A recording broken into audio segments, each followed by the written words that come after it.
চিন্তা কর মফিজ, এই লাইনটি দিয়ে আমরা মধ্যপ্রাচ্যের সবগুলা দেশের নাম মনে রাখতে পারবো।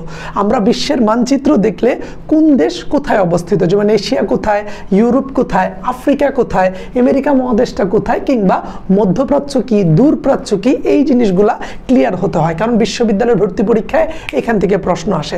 এখন আমরা যদি দেখি চিন্তা কর মফিজ, চিন্তা কর মফিজের চীন মানে চীন, তা মানে চিন্তা, তা মানে তাইওয়ান, চীনের একটা বিশেষ অংশ। চিন্তা কর, কর দিয়ে হচ্ছে কোরিয়া, কোরিয়ার পরে আমরা দেখি মফিজের ম দিয়ে কি দেখছি আমরা, মঙ্গোলিয়া, ফি দিয়ে কি দেখছি, ফিলিপাইন, আর জ দিয়ে দেখছি জাপান। এদেরকে বলা হয় সাধারণত যে দূরপ্রাচ্যের দেশ, যে এরা দূরপ্রাচ্যের দেশ হিসেবে অভিহিত। এর মধ্যে তাইওয়ান চীনের একটা অংশ এবং কোরিয়ার একটা শহর আছে যেটাকে বলা হয় পানমুনজাম। এই পানমুনজাম শহরটি দুই কোরিয়াতেই অবস্থিত, অর্থাৎ উত্তর কোরিয়া এবং দক্ষিণ কোরিয়া দুই দেশের মধ্যে অবস্থিত একমাত্র গ্রাম হচ্ছে পানমুনজাম। আর বাংলাদেশের সবচেয়ে বড় গ্রাম হচ্ছে বানিয়াচং। কোথায়? বানিয়াচং, যেটা হবিগঞ্জে অবস্থিত। সিলেটের হবিগঞ্জ, সেখানের একটা বড় গ্রাম হচ্ছে তোমার বানিয়াচং। তারপরে যদি আমরা দেখি, তারপরে বলা হচ্ছে মঙ্গোলিয়া। মঙ্গোলিয়া হচ্ছে চেঙ্গিস খানের দেশ এবং মঙ্গোলিয়ার রাজধানীর নাম হচ্ছে উলান বাটর, উলান বাটর। আর মুদ্রার নাম কি বলতো? মুদ্রার নাম হচ্ছে তুগরিক। এগুলো ভাইয়া পরীক্ষায় আসে। এবং পৃথিবীর, সমগ্র পৃথিবীর কম ঘনবসতিপূর্ণ দেশ হচ্ছে মঙ্গোলিয়া। কম ঘনবসতিপূর্ণ বলতে প্রতি বর্গ মাইলে বা প্রতি তোমার হচ্ছে যেই স্কোয়ার ফিট থাকে, এখানে মানে সবচেয়ে কম মানুষ থাকে তোমার এই মঙ্গোলিয়াতে। মানে প্রতি বর্গ মাইল, স্কোয়ার ফিট হবে না, ওটা আমি ফ্ল্যাটের হিসেবে চলে গেছি। প্রতি বর্গ মাইলে পৃথিবীর মধ্যে সবচেয়ে কম মানুষ বসবাস করে তোমার হচ্ছে এই মঙ্গোলিয়াতে। আর সবচেয়ে বেশি মানুষ বসবাস করে মোনাকো। তার মানে পৃথিবীর সবচেয়ে বেশি ঘনবসতিপূর্ণ দেশ মোনাকো, আর সবচেয়ে কম হচ্ছে মঙ্গোলিয়া। আর এই মোনাকোর রাজধানীর নাম মোনাকো সিটি। পৃথিবীর অনেকগুলো দেশ আছে যাদের রাজধানীর নাম ওই দেশের সাথে সিটি যোগ করলে হয়, যেমন মেক্সিকোর রাজধানী মেক্সিকো সিটি, ভ্যাটিকানের রাজধানী ভ্যাটিকান সিটি। ঠিক আছে, তারপরে দেখো ফি দিয়ে হচ্ছে ফিলিপাইন আর জ দিয়ে হচ্ছে জাপান। জাপান কিন্তু ভূমিকম্পর দেশ হিসাবে খ্যাত। আবার হচ্ছে তোমার সকালবেলার শান্তি হিসাবে খ্যাত হচ্ছে কোরিয়া। কোরিয়াকে বলা হয় সকালবেলার শান্তি, সকালবেলার শান্তি। আর জাপানের তোমার হচ্ছে জাপানকে বলা হয় ভূমিকম্পর দেশ এবং করোনার স্টোন অফ পিস, এটা জাপানে অবস্থিত। এবং জাপানে তোমার রাজার যে মুকুট, এটাকে মিকাডো বলা হয়ে থাকে। এবং আমরা জাপানের মধ্যে মানে আরো অনেকগুলো জিনিস জাপান কেন্দ্রিক আমরা দেখতে পাই, যেমন জাতিসংঘ শান্তি বিশ্ববিদ্যালয় তোমার হচ্ছে অবস্থিত হচ্ছে কুস্টারিয়াতে, কুস্টারিয়ার রাজধানী সানজুতে। কিন্তু জাতিসংঘ বিশ্ববিদ্যালয় অবস্থিত জাপানের টোকিও।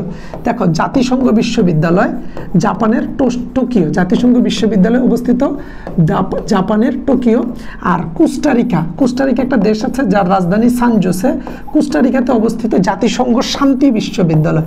পার্থক্য আছে, শুধু জাতিসংঘ বিশ্ববিদ্যালয় জাপানের টোকিও, জাতিসংঘ শান্তি বিশ্ববিদ্যালয় অবস্থিত তোমার হচ্ছে কোস্টারিকার রাজধানী সান জোসেতে। আমরা আরেকটা জিনিস দেখি, ভিডিওটা খুবই ইম্পর্টেন্ট। ঢাকা বিশ্ববিদ্যালয় সহ প্রায় সকল বিশ্ববিদ্যালয়ে এখান থেকে প্রশ্ন আসে, সো শেয়ার দিয়ে না রাখলে তোমার লস। দেখো আমরা জানি সোভিয়েত ইউনিয়ন এবং যুক্তরাষ্ট্রের মধ্যে কোল্ড ওয়ার হতো, অর্থাৎ স্নায়ু যুদ্ধ। কিন্তু 1991 সালে যখন সোভিয়েত ইউনিয়ন ভেঙে টোটাল রাষ্ট্র হয়েছিল তোমার 15টি, তখন কিন্তু সোভিয়েত ইউনিয়নের ভার কিছুটা কমে যায়।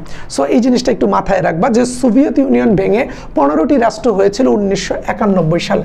সো আমরা একটু আগে মানচিত্রের যেই দেশগুলোর নাম মনে রাখলাম দূরপ্রাচ্যের দেশ, এখন আমরা মধ্যপ্রাচ্যের দেশগুলোর নাম রাখবো। মধ্যপ্রাচ্যের দেশ এক কথায় বলতে যেই দেশগুলা তোমার হচ্ছে আরব দেশ এবং যেই দেশগুলা থেকে তেল উৎপাদন হয় সেগুলোকে মধ্যপ্রাচ্যের দেশ বলা হয়।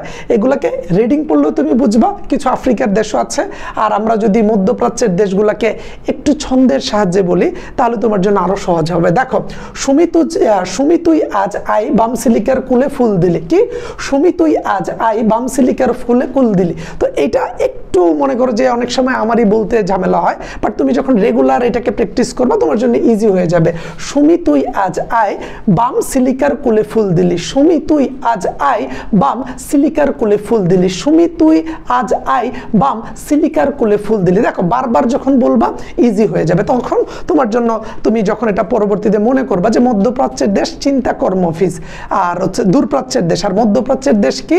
সুমি তুই আজ আই বাম সিলিকার সিলিকার কুলে ফুল দিলি, সুমি তুই আজ আয় বাম সিলিকার কুলে ফুল দিলি, সুমি তুই আজ আয় বাম সিলিকার কুলে ফুল দিলি। তাহলে এইগুলো দিয়ে আমরা কি দেখি? সুমির সু দিয়ে হচ্ছে সুদান, মি দিয়ে মিশর, তু দিয়ে তুরস্ক অথবা তিউনিসিয়া, দুইটা দেশ আছে, ই দিয়ে ইরাক ইসরায়েল, আ দিয়ে আলজেরিয়া এবং আরব আমিরাত। আরব আমিরাত বলতে দুবাই দেশটাকে বোঝাচ্ছে, দুবাই যেহেতু দেশ না, এটা একটা বড় শহর।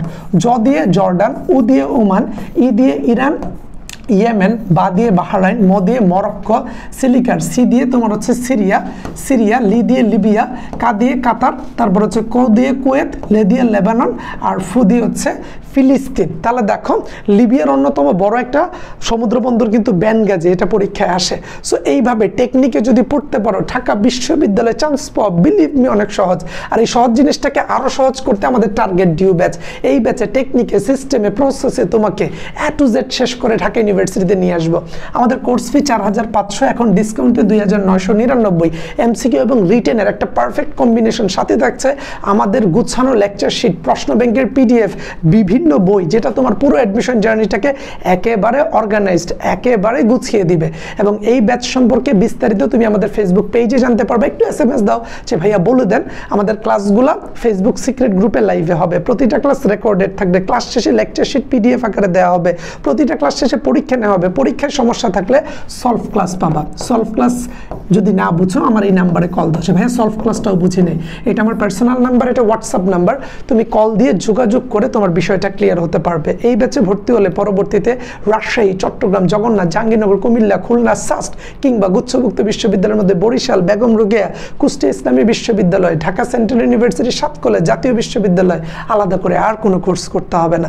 এবং আমরা এই ব্যাচে প্রতিটা সাবজেক্টের প্রায় 50টা করে ক্লাস নেব, বাংলা, ইংরেজি, সাধারণ জ্ঞান ক্লাস নেবেন ঢাবিয়ান ভাইয়েরা। এবং এইভাবে টেকনিকে পড়িয়ে বিগত বছরে আইন বিভাগ, অর্থনীতি, ইংরেজি, আইআর, সমাজবিজ্ঞান, এই সাবজেক্টগুলোতে আমাদের স্টুডেন্টরা আছে। সো এইবার ইনশাল্লাহ তোমাকে তোমার স্বপ্ন পর্যন্ত পৌঁছে দিব।